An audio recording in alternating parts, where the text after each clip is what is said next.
And Hello. This is welcome. yes. This is Robert Cockfield, and this is the Right Reverend Bishop um, uh, of Canterbury, Daniel Williams. Daniel Williams. I get new titles every time. Yes, yes. Huh? I got to come up with something. Come up with something. So this is what I wanted. This is what I wanted to see if we could discuss for an hour, right? And I wanted to talk about um, what's a real man? Like, what is that supposed to? What does that look like? Because you hear people, especially other men and women, they say, "I want a real man," and I'm like, "Well, what's that?" Um, Yeah, that is so many definitions with that, over the years. Now, I'm gonna start off with this, right? So I got 21 things that I found supposedly can make you a real man.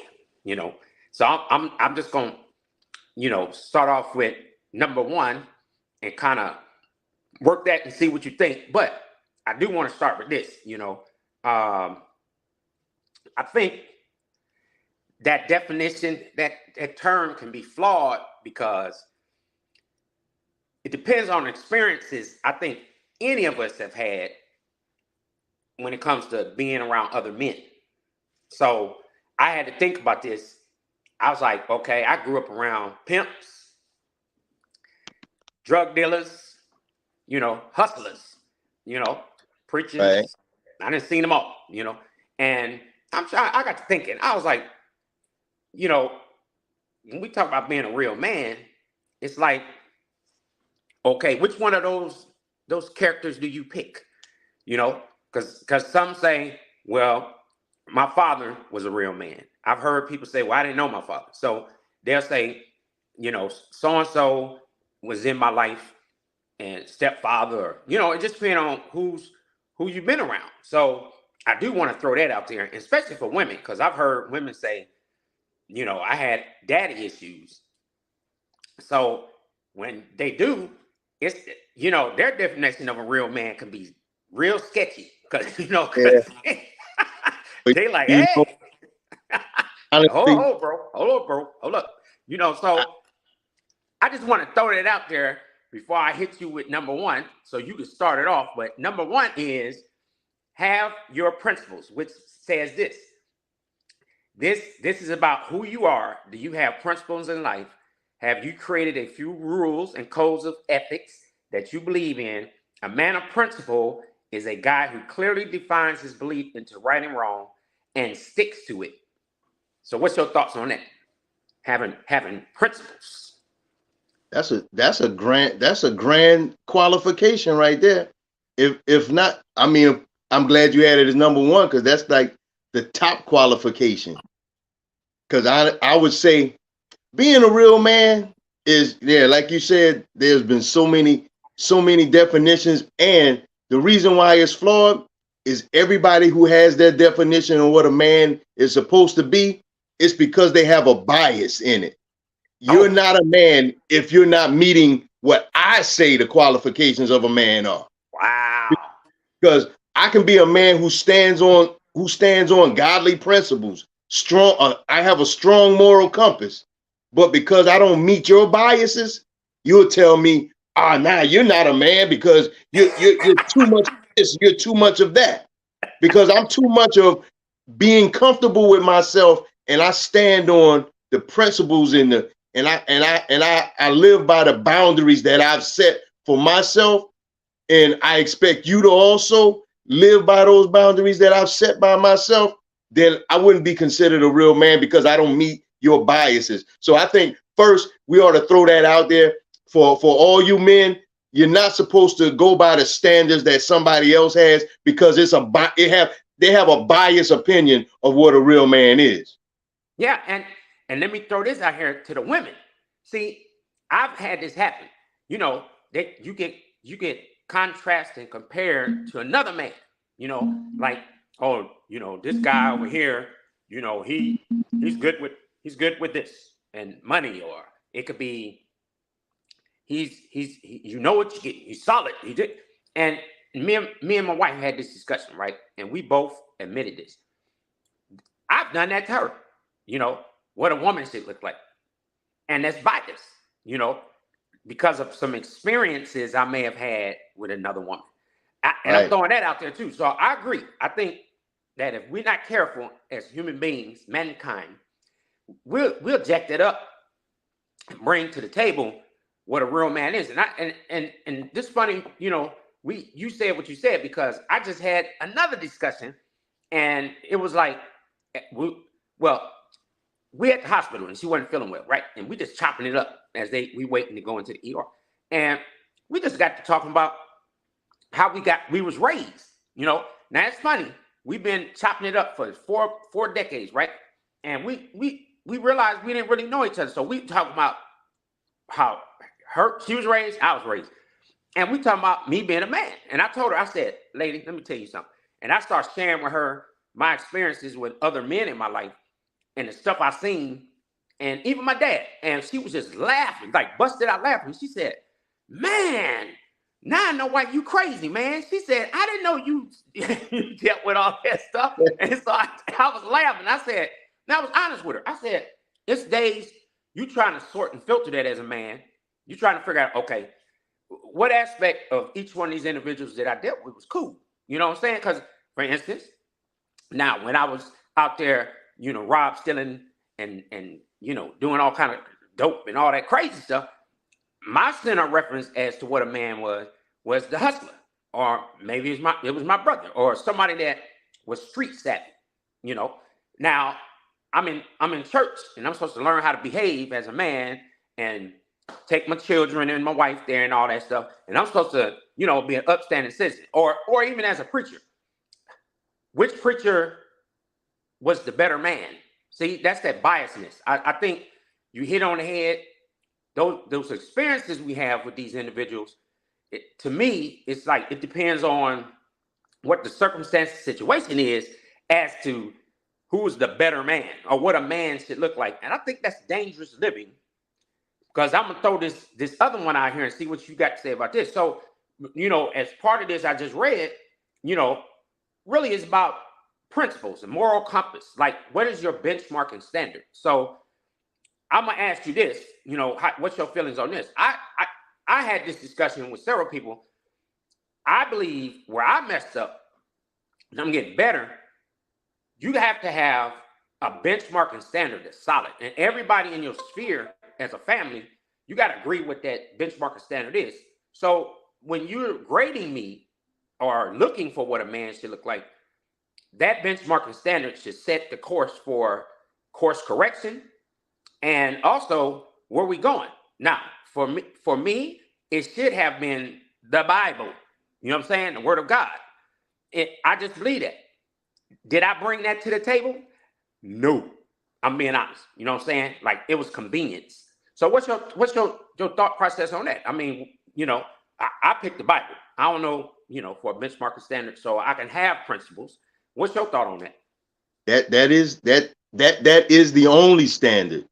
The Bible scriptures, that's the only standard, because I mean, when we all come so, you know, for anybody who wants to argue and go the other way, and I don't do a tennis match or words and opinions and whatnot, but the Bible is the standard. God is all wisdom.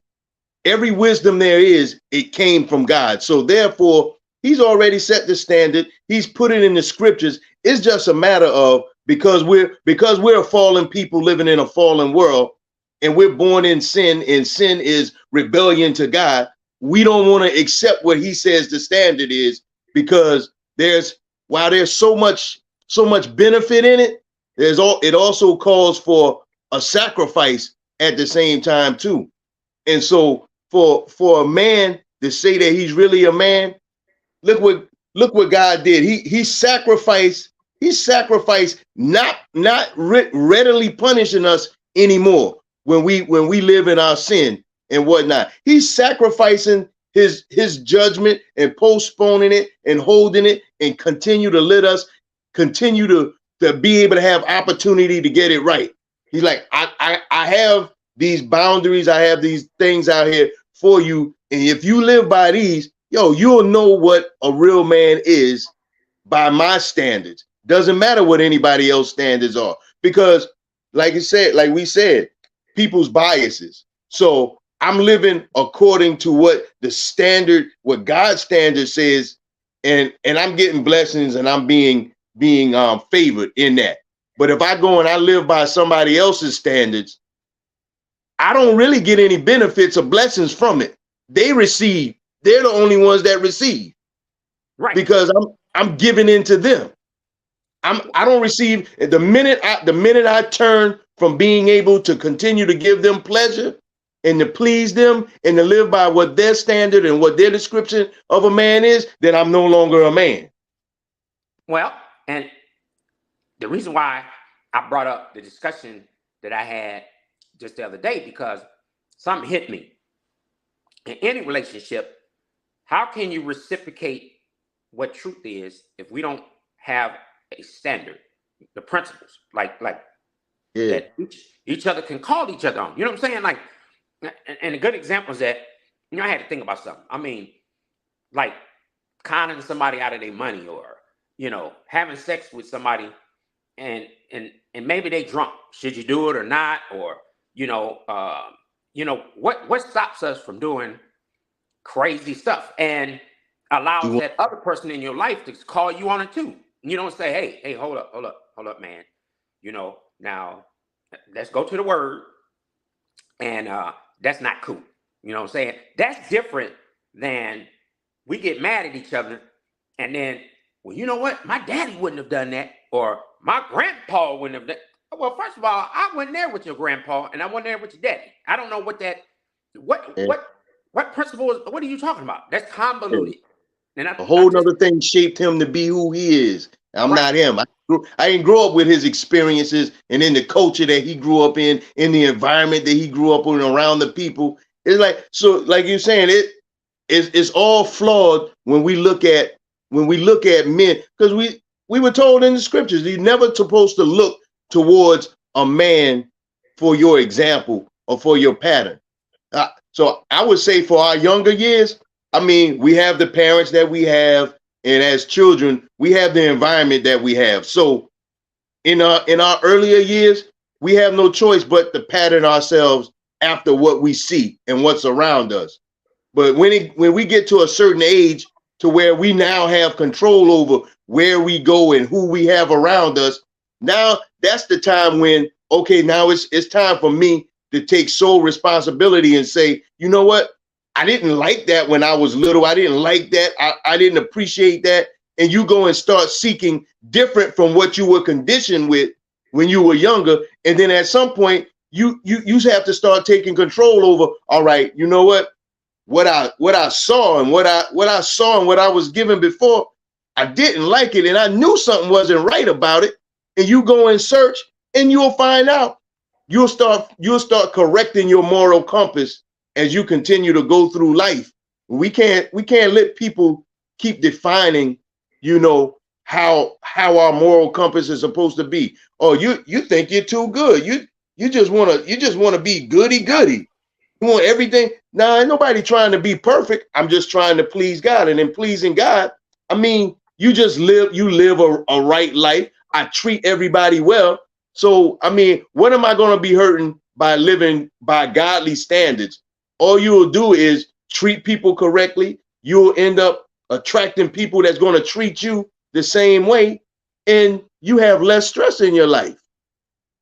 Yep, and that's great, because that's rule number 2. The same rules apply to him. And I'm going to throw that out there, because when I'm talking about that, I'm saying, now listen to this. Most people in the world don't even realize this rule. A real man follows the universal rule that he applies to others and to himself. If he expects someone to apologize because they were late, he should do the same when he's late too. If he wants his woman to avoid looking at other men, he should avoid looking at other women too. A real man is not biased, nor does he set different rules for himself and others. And that's exactly what you just said, because and again, I'm transparent. I'm guilty of that. You know what I'm saying? Because it goes back to that. It's a double standard. It's like when you don't have a standard, then you don't know who you are. The Bible talks about that. How how, man, we just double-minded. We don't know which way we're going. And the further we get away from God, I'm a firm believer in this. You're gonna wander and wander, and you're gonna do things that are crazy. So, and you're gonna expect other people to have a standard that you don't even have yourself. And I don't know if you've ever been there before, but I've done that where, after the fact, I thought about it. I was like, wait a minute. I just told them that, that this is the standard. And then I don't even do the standard myself. And I think, that's, Yeah. you know what I'm saying? Because you really, you ain't following it. What do you think about that? I really thank God for grace, because it's grace in two things. Like what you just saying, I can know the right thing to do, and then I may not intentionally not do it, but human. You make mistakes. You'll choose the wrong decision sometimes, not intentionally. Some of us do it intentionally. We know we shouldn't do it, but we do it anyway. But we still get grace, and then the grace for the fact of just not even knowing. I tell a man that, a lot of us, I know I beat myself up for so many years over so many situations and experiences for stuff I didn't know the right way to handle it. So I just did it the way that I figured I knew best, or I saw it being handled before, and got beat to death because of making that wrong decision. But when you don't know, you don't know.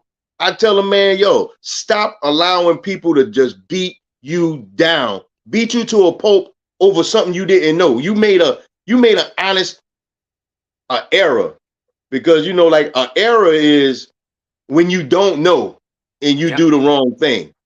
But a mistake is, but you accidentally did it. You did it accidentally. You didn't intentionally do it. So when you don't know, you're just in error. Don't feel bad because you don't know, because you never lived this life before. So therefore, you don't know all the steps and all the decisions to make as you go along. And even those who's been here before you, all they can do is give you suggestions on how to, or give you some guidance, but they ultimately don't have the concrete answer on, if you do it this way, it'll definitely turn out this way. There's only one person, he's not even a person, he's a spirit, that can give you that and say, you do it this way, and I guarantee you it'll turn out this way. So I learn to give yourself grace. Stop beating yourself up over making the mistakes. You didn't know better and you did it, but now you learn. And even when you make mistakes, still don't kill yourself about it. Just know next time that, what, I'm gonna be strong. I'm a hold strong, and I'm not gonna bend and just give in so they can be satisfied. Because in the end, once you stop satisfying one person and they walk off and they drop you, they just go and find another person that's going to satisfy them. Yeah. And it really goes back to, your word is bond. His word is his word. Because that's how God did it. Jesus did it. Jesus said, well, I'm here about my Father's business. His word is the word. Like everybody else, nope. And he even tried to teach everybody around him how important it was. Like, here's the standards. And the enemy tried to trick him up in that desert moment, like misusing the word of God. So it's, and I'm going to read this. Like, if you want to know how to be a man, stand by your word. When a man makes a promise, his word is oak. He stands by it no matter what. Most people may not understand the logic, but unless there's no way he could keep his word, he does everything he can to hold on to the promise he's made. That's what you were saying. It's not going to be perfect about it, but that word that I'm talking about being a man, the word, like I'm really serious about that. Like, I'm telling people, I just want God at this point in my life. Like, period. That's it. And it sounds so generic, but I need his word. I don't need a word, because that's another whole subject. Yeah. Let me give you a word. What? Like, where your word come from? Yes. And it's sad when you're. No, go ahead. Yeah, I'll go say like, yeah, I'll be thinking to myself, yeah, and now where did your word come from? And you listen to people, I wish people ought to understand. I hope this helps somebody out. Anytime somebody says they're giving you a word, God already gave you the word first. And somebody coming behind and saying something, they're not giving you a new word. It's only supposed to be confirmation of what God already Yep. gave you. So if they're not confirming what God already gave you, let them keep on pushing. Yeah, cause that's dangerous. That's something I had to learn. That's why now I stay away from folks, a lot of them, because it's always, well, let me tell you how this should work, or let me give you a word. Oh, the Lord said, and I'm saying to myself, okay, I got you. Yeah. Oh, okay. Where was you before I was about to do something crazy? It's always after the fact. That's something else I'm learning too. Like, you got a word for me after what? You know what I'm saying? No, you should have gave me confirmation of that word before I did anything, so I stay solid, grounded, and I don't do crazy stuff. And so now I'm like you. When they come to me with that, I'm like, oh boy, here we go. Yeah. Because you know a little Especially bit if they about the familiar business. with you already, Yeah. especially if they already familiar with you and familiar Yep. with your life. I find it real hard to take any word from anybody like that. Especially if I know your lifestyle isn't a lifestyle to where you truly walking and following God, man, miss me with everything you got to say. Well, and it's any relationship. I don't care if you're dating, you married. That's dangerous too. Territory. When, like you said, I, my famous line used to be, "Well, I know you because I grew up with you." Do I? Do I really know you? Yeah. No, no, no, no, no. Every Because go ahead.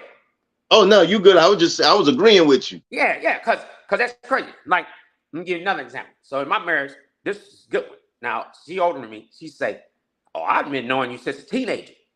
So now that we done, now we having some real dialogue and conversation. She like, no, I didn't know that. There's a lot of stuff we don't know about each other, man. And that's that word thing. It's like we wanna uh, give all this self-correction after the fact, and it's like, where was the word in our lives when we get up in the morning, when we greet each other, start our day? Have some foundation with that. Like, you got to have that benchmark, that standard, that concrete poured, that framework. And if you don't have that, all the words that proceeded out of your mouth is just junk, trash, and debris. It's just feelings. It's just you just saying how you feel, and there's nothing solid with that. So I'm gonna throw Solid. number 4. Yeah, gotta be solid, man, solid. But I'm gonna throw number 4 out here. So a real man has chivalry. Now, man, that word right there, people can't even spell it no more. So a real man knows how to behave with the woman. He treats his wife or girlfriend with love and affection. Always behaves chivalrously towards her and other women, and it's like he is his woman's pillar of strength and caters to her needs and wants. Now, I'm gonna throw this out here so you can polish that off. I came up in church. I came up around old school cats. You open doors for women. There's certain words you just didn't use. If you was angry, you shared things. You protected them. You looked after them. You ain't let nobody take advantage of them. None of that stuff. Nowadays, though, I notice chivalry is, they can't spell it, man, because I'm looking at some of these cats nowadays, these men, and it's almost like they getting off on talking to or treating women as if they're object. You know what I'm saying? Like, the respect is gone. So some, even the words they calling them, just in society as a whole, or even television or what's being portrayed, it's almost like that don't exist. It's almost like it's the roles have reversed, and you're expecting the woman to be chivalrously instead of the man. Now, what's your thought? What's your thought on that? Yeah, it does seem like that. It's like the chivalry. It's like now that's the 2% of the population of men now. and whatnot. But I'm gonna be fair because you know what? Honestly, you have some men that want to be chivalrous and want to display those qualities and those standards, and then you have the women. I can do that for myself. I don't need you to do. I don't need you getting. I don't need you pulling my chair out, pulling my chair in. So I mean, you know that there's men that still want to do that, but you know now culture has shifted and changed to where, all right, you know, we are equal, man and woman, and then now they want to get to a point they demand so much honor that they forget that now you overstepping the boundaries of where you placing yourself in a position to where you want to be so equal with me that you can't even accept when I'm trying to give you things that reminds you that you're still feminine, that you're still a woman. I know that you're an independent businesswoman, but on this date, why don't you just be a woman? Leave the independent business someplace else. We ain't in the boardroom. We at the dinner table. Why I need to know all of that? You know, they've just gone so far out with it to the extreme. Now it's overindulgent. So I like it's our fault that over some years that our examples they fell off with continuing to be a man and upholding that standard and whatnot to give everybody that look at this is what a man is and it's respected no matter what. Because you know what, honestly, whether another man likes it or whether the women like it, if you stand on principle, they still got to respect you. Right. You're gonna respect principle no matter what. You may not like it or agree with it, but they like, yo, I don't really care for him like that, but he do stand on principle. You gotta respect that he stands on what he stands on. When men get back to that, standing on what we standing on and being the right thing that we standing on, because we standing on a whole lot of shaky, fraudulent stuff. But we go back to the compass, go back to the Bible, the compass, the real standard of what it's supposed to be, and stand on it. I believe we'd see a shift in the way they're looking at men and how we getting looked at now. Well, and it goes back to, I had a conversation about just even yesterday when it comes to the Bible talking about that content and character and who you hang around. Because you're right, like that's hard when you've been taught to be chivalrous, and then whoever you with, they want to be hard, like you to do, or in certain situations because of who they've hung around, because of that tainted understanding of what chivalry is, or their relationship has gotten so toxic. They now they want to be disrespectful to each other. So you can't be. You're right. You can't show chivalry when it's just toxic. So I want to throw that out there. It goes both ways. I mean, you gotta, that dignity and respect gotta be there. Because if it's not, then it ain't gonna work. I mean, I can't have any chivalrous ways, which goes to my next point: respect and humility. Like a real man is humble and gracious, but yet he carries an aura of authority that's confident and decisive. He always respects everyone around him unless their behavior calls for rude reciprocation. He is courteous towards women of all ages and will never ill treat them or make them feel insulted. Wow. And now, when I read that one, again, I got to look at myself in relation to what God's word says and what's right. And, I had to think about this. When you're in a relationship with anybody and they disrespect you, then what am I reciprocating back?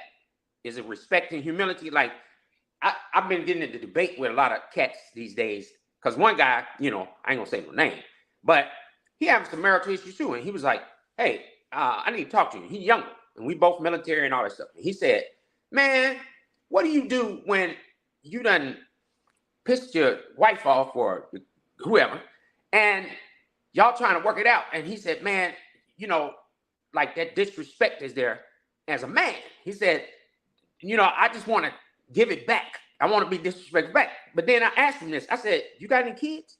He's like, yeah. I said, look here, dog. You know, we're going to be street on this. I said, they're watching everything you do. So which one is more important? Reciprocating back, not showing respect and humility or dignity and respect back to that person, regardless if they wrong. If they wrong, I'm learning God's word is trying to teach us. That don't mean you got to fight the battle. Let me handle that. You ain't got no business reciprocating back to craziness and knowing you're going to do it. And knowing, this is the part I think we're ignorant about. When we do that, we just don't take the time to understand people are watching. So they think that in situations like that, I don't got to respect you. I ain't got to be humble. I don't care, you know, and I've been there, you know. So now I'm really getting back in my word like I should. God just showing me, no. That respect and humility is beautiful. And Jesus did it, even when and you know that. I mean, yeah.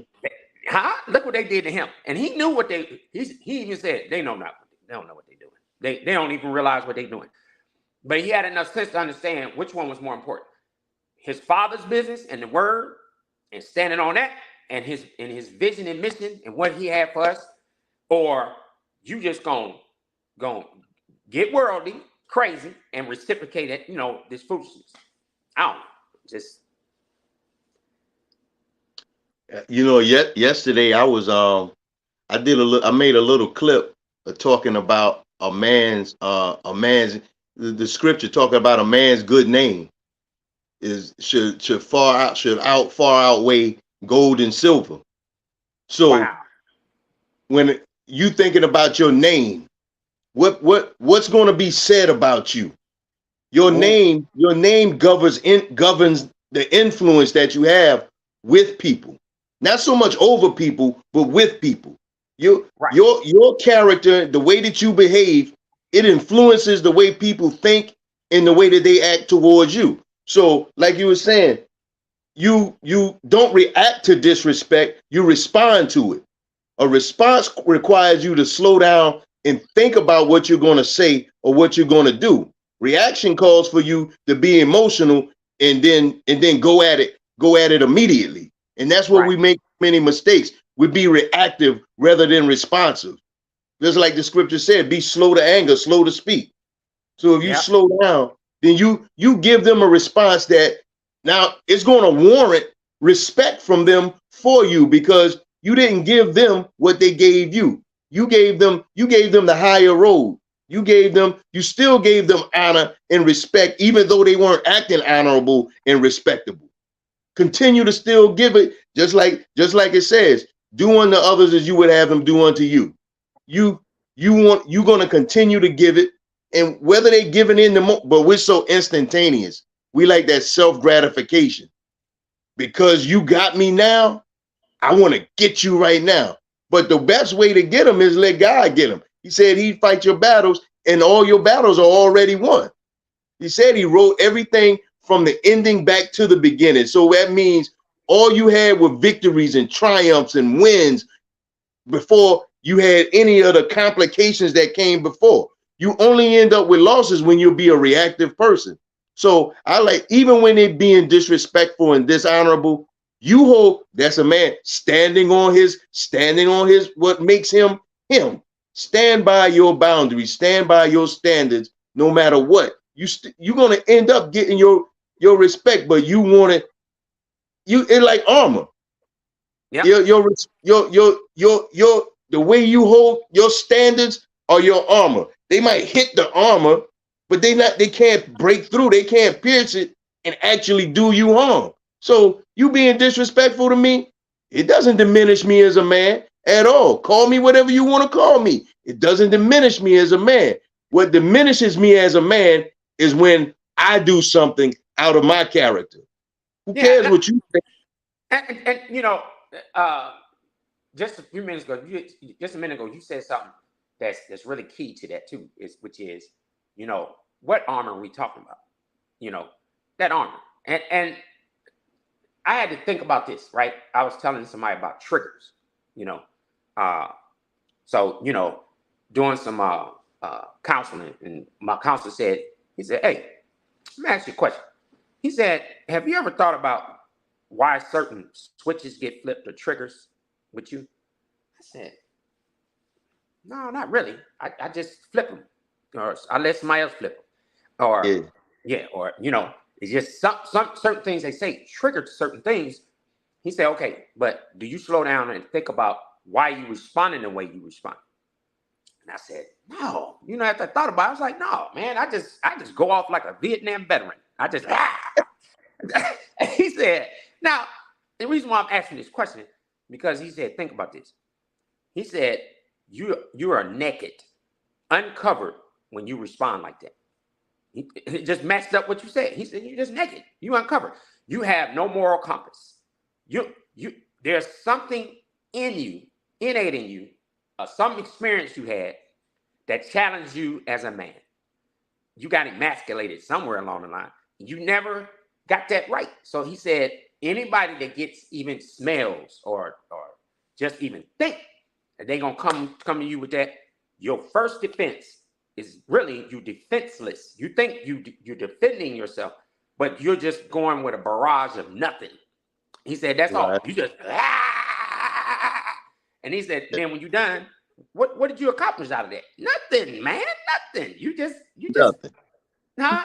And I thought about half the arguments in my relationships that I done got into. I'm like, now I'm older, right? So I'm like, man, half that stuff we was talking about and losing our minds about, it wasn't even worth it, man. And it's like I disrespected myself, and I didn't have enough humility to slow down and just say, okay, you know what, man, that, like you said, that ain't worth it. And that's not who I really am supposed to be. But now I'm gonna throw this out here. The reason why I didn't know who I was, because again, I'm going back to that benchmarking standard. It's like we spend more time trying to create standards based on past previous experiences that were toxic or hurtful or whatever, and we created our own standards to say, I ain't gonna let nobody talk to me like that no more, or you bet not, do X, Y, and Z. We create these red lines that thinking those are now the standards, or that's things that I'm telling people, you're gonna respect me. You're gonna give me, you know what I'm saying? But that you're just making that stuff up based on your hurts. And that's dangerous. So I just want to, help somebody with that, man. Like that don't, like what you said, man. What's your armor? Like, what's your standard? Benchmark. It should be the word. I'm gonna keep saying that. I know some people ain't gonna like that. They gonna like, well, what if I don't subscribe? That's your problem. I'm just saying, for me, I'm getting older and I got to have something. That's why I say I need God. Cause man, if I ain't got God, I'm gonna do some crazy stuff, man. Daniel, I'm gonna go crazy. Because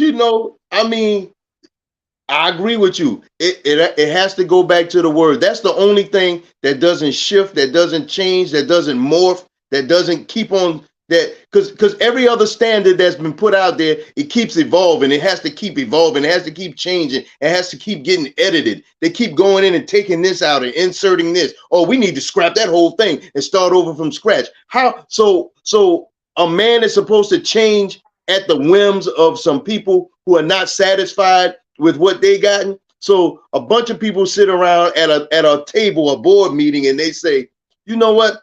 Now I experienced this from this person, and I experienced this from this person. So we're going to say being a man is not this. When you do this, you're not a man. When you do this, I don't cater to your preferences. And as far as a man goes with dealing with his family, you don't cater to their preferences. You cater to their needs. That's what God does with us. He doesn't cater to our preferences. He caters to our needs because he knows what we need in order for us to be our best selves. He said it himself. He said, I know the thoughts that I think towards you, and they're for good. They're for your prosperity. They're for your abundance. I'll never bring harm to you. I'll never cause you harm. So, and I really soaked this up later in life. I really soaked this one up not too recently, that he said that he wouldn't bring any harm to us. But you know what? That's why he gives us choice. He gives us a choice. We're the ones that invite harm into ourselves. Like, well, I wouldn't harm myself. certain erratic decisions that you make, some certain random and spontaneous decisions that we make, not thinking, because we think this is going to feel good to me right now. I like the way that's going. I think that's going to feel good, and we never think long term about consequences.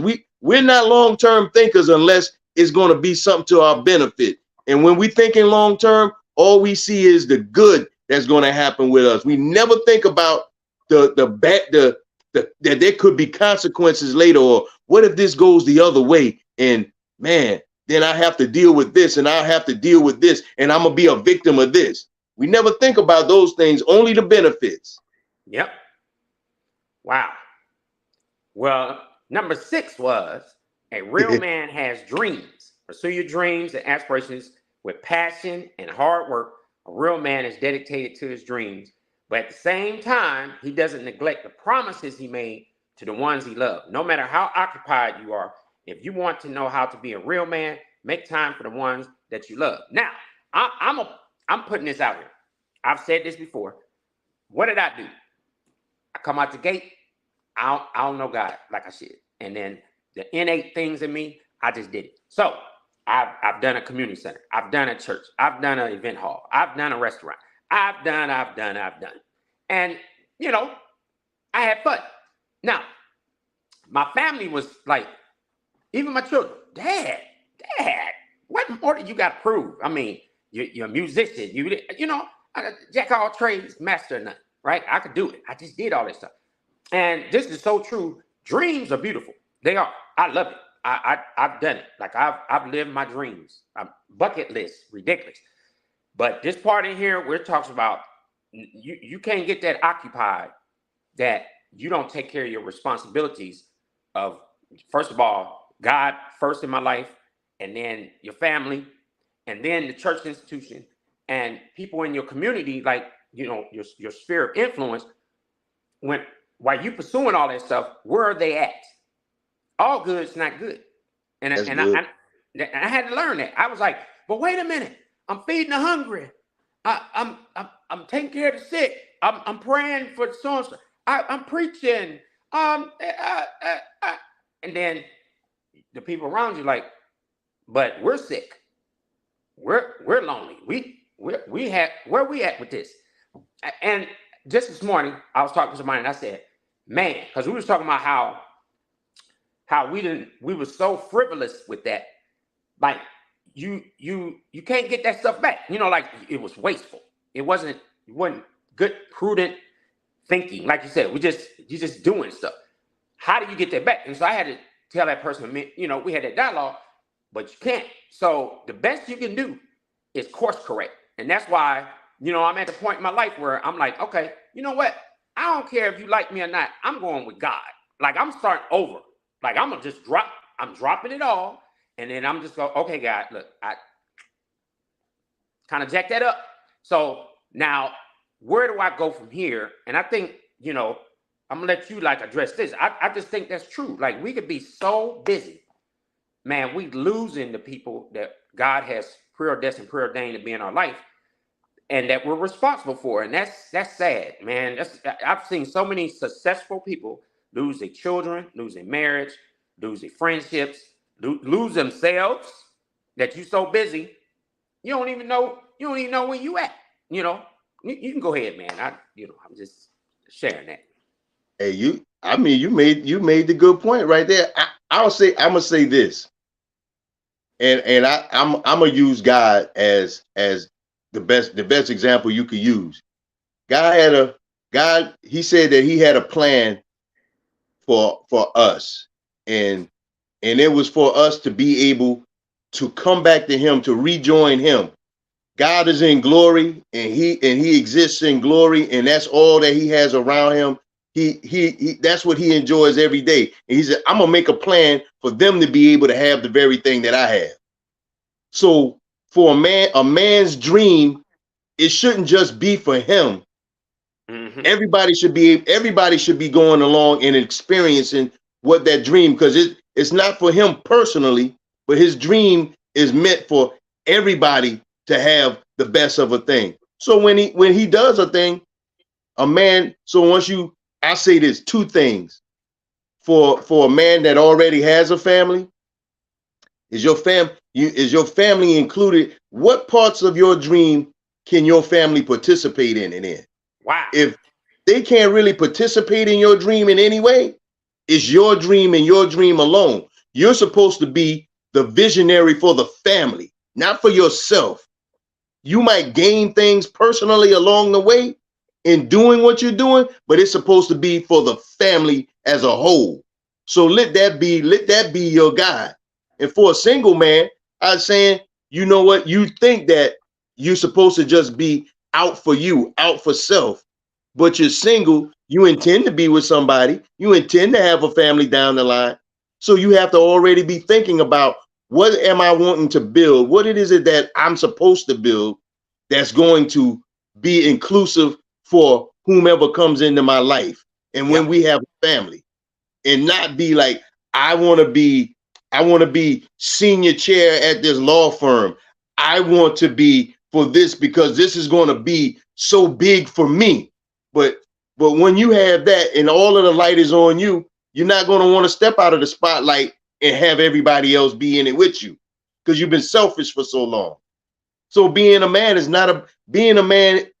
never about us. As far as men go, it can never be about us. It has to always be thinking about the people who are under our care, who's going to be depending on us for their lifeline, not their lifestyle, but their lifeline, for their quality of life. Now, and I'm gonna add a caveat to what you just said too. That's powerful what you just said. Like, you know, being an attention whore. I said it. I mean, you know, an attention whore. Just being a whore. You want attention. It is what it is. What it's like, this is I just want ice, and it's all about me. You know, and then and that's not manly. Nah, not at all. No, that's crazy, man. And you know, it at one point in my life, and I had this conversation too with somebody. Man, you in a relationship with somebody, you got a family, and you know, because of the way I grew up, I was impoverished, right? So you have this impoverished mindset, but you think you're rich. So when you do get things, you're supposed to be focusing on God and your family. You know, you leave and cleave, right? Take care of your family. My brother, he was my older brother, and he's preaching. He told me that. He said, hey, this ain't about mama, daddy, none of us. Take care of your family. And my dream was, I wanted to prove something to the extended family, the cousins, the church members. I was a attention whore. Now, I know some of you, you know, you're like, did he say that? Yeah. I was an attention whore. I didn't even know it. So, man, everybody give me them accolades, right? I got everybody named mama over the years staying in my house, the cats, the dogs, the neighbors, the church peoples. I had a homeless shelter. I had somebody laughing. I said, man, my youngest son had me laughing. He said, hey, Dad, can you do me a favor for the rest of your life? I said, what? He said, wherever you live, do not let nobody else in that house. He said, man, you didn't, don't do it, man. He said, stop doing everything for everybody else. He said, man, just slow down. And man, at first, you know, I wanted to knock him out because, you know, I'm old school. I was like, did he just shade me, man? But his point was, he said, man, when I was coming up, I was the baby. And it seemed like I didn't get enough attention from you. You didn't validate me in a lot of instances because you were so busy, you know, being the attention whore, you was validating everybody else. And then we as men, see, they watch it. I got 3 sons. They looking like, oh, God, man. So this is what a man's supposed to be about. But you giving yourself away. You know, we sing that song at church. Give myself away. We ain't talking about God either and him using us. We using ourselves up trying to be any and everything for everybody else. And then when they give you them accolades, you go wrong. And I just want to help somebody with that. Like, dude, like, it's God, your family. You said it. Then you said it. Dead. You were dead on it, man. It's your family. And then, you know, where's that word for like that benchmark of standing? I'm gonna keep saying it. You need God. You don't need all that other stuff, man. So dreams are great. Don't get me wrong. Dreams are beautiful. But if they're not in the right context of order, you keep saying this to us like order, gotta have some order. And if you don't have that, man, it's gonna be some disorder. It's All gonna be right. some disrespect. And you're not gonna be a good steward of your time, talent, and treasure. You're just not. Your stuff is all over the place. And one last thing to that, this how you know you jacking it up. Now, I had to tell some relatives this. They come to me and say, hey man, can I borrow? Can I have? I need, blah, blah, blah, blah, right? Then I give my stuff that God gave me to help my family. And then I strip my family and give stuff that belongs to them to somebody else. And then what? That's crazy. I don't know. That's crazy. Yeah, well, that was a hey. It was being an attention whore, and you had an addiction, and it was an addiction at the same time. Yep, it was. Addicted to that spotlight, addicted to the pats on the back, addicted to the accolades, addicted to the awards that everybody wants to give. So, I mean, hey, it's a matter of you were doing the right thing, but the intention was misplaced. Yes. Yeah. And we're all guilty of that. We're like, well, I'm doing the right thing, yeah, but you know but it's out of alignment. You're doing the right thing, but think about why you're doing it. And like you said, when the family can't be involved in it, then it's not a vision. You're not carrying and bringing forth a vision and a dream for your family. You're carrying out. You're just walking in an addiction. Because if it doesn't involve them, then who's it for? It's for me by myself. Yep. Yeah. That's sad. That we've done that, and we can of course correct that. I just think it's just something that we just gotta be mindful of, man. You can't go out here and do stuff like that and expect great results. It don't add up. And I'm gonna throw this last one out here because we're at a time, but I want to just say, here's my last parting words. I believe that if we really take the time to sit back and think about that grace and mercy that you talked about as a man, and really think about how many times we as men have done some of the most dumbest things on the planet. And we ain't even supposed to be here. We ain't supposed to be here. You know what I'm saying? You know, I named some stuff I did, but I ain't even supposed to be here, right? Literally. And God just, okay, I'm sparing you. I'm sparing you. I'm sparing you. You know what I'm saying? Like I'm trying to work with you. I'm trying to work with you. I just want to throw this out here as my last parting words. I think as men, we got to really get back to teaching our family how powerful God is and that grace and mercy, man. And that we sometimes we just don't teach that enough. We got these jokers thinking that they little G's. Like they can just, like you say, it's no consequences. Like, oh, whatever. And you know, as a man, that's more important to me. It's a lot of young men that are not here today because some man tried to tell them, don't let nobody punk you. No, blah, blah, blah, blah, blah. Yep. Mm-hmm. Yep. And you gone. So that's my last part. Where was it? I hope we, you know, you could teach, you know, I could teach somebody. Yeah. Oh man. So I know they can't wait that we come back with the rest of the list. I guess, you know what? I don't even know. Man, it's like, yo, really? I guess we can't expect the ones that's behind us to just step in and walk into a place when all that they've been given is what we left them, what we messed up along the way. But like you said, we can course correct now. And the thing about this course correction is we gotta be bulletproof when we go back and say, all right, you know what? I showed you wrong. I was a wrong pattern. I was a wrong example.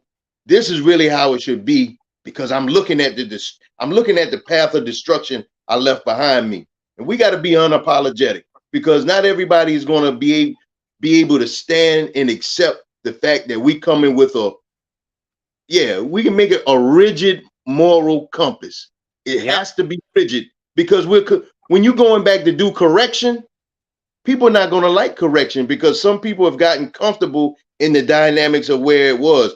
A lot of people like looking at us as being the screw ups that we were, all of the mistakes that we lived in. A lot of people would have rather seen me continue being high, being drunk, being a whore, doing all of the different things I did. But now you want to stand on principle. You want to raise the standard. You want to stand as a guide. You say, hey, yo, don't go this route. I've already been down there. I'm going to tell you everything that's going to happen along the way and where you're going to end up, where you could end up, and stand by it. And something, you do it in love, but you got to be rigid. We got to stand on the principles that we've acquired in this course correction and give it straightforward. No more. I mean, we dealing with men. I mean, every man has his degree of temperament and how he can be handled. But at the same time, no tiptoeing, no cotton candy, no sugarcoating it. It is what it is, man, because you know what? You got people that's going to be dependent on you. So you need to get yourself to standard.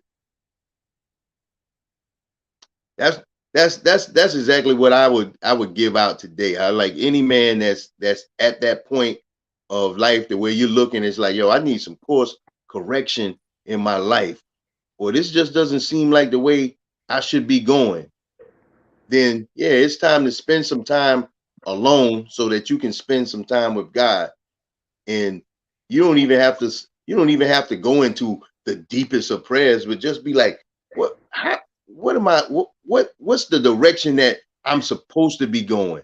I know that this isn't right. I know this isn't working. I don't want to continue to be hurting people, because it's hurting me to hurt people. And when you realize that, you know what? It's so much easier for you to step out on principle and just stand there. Because once you realize you don't want to hurt anybody else anymore, you're tired of hurting and you're tired of hurting other people, yo, you're going to stand and nobody's going to move you. You're going to be firm.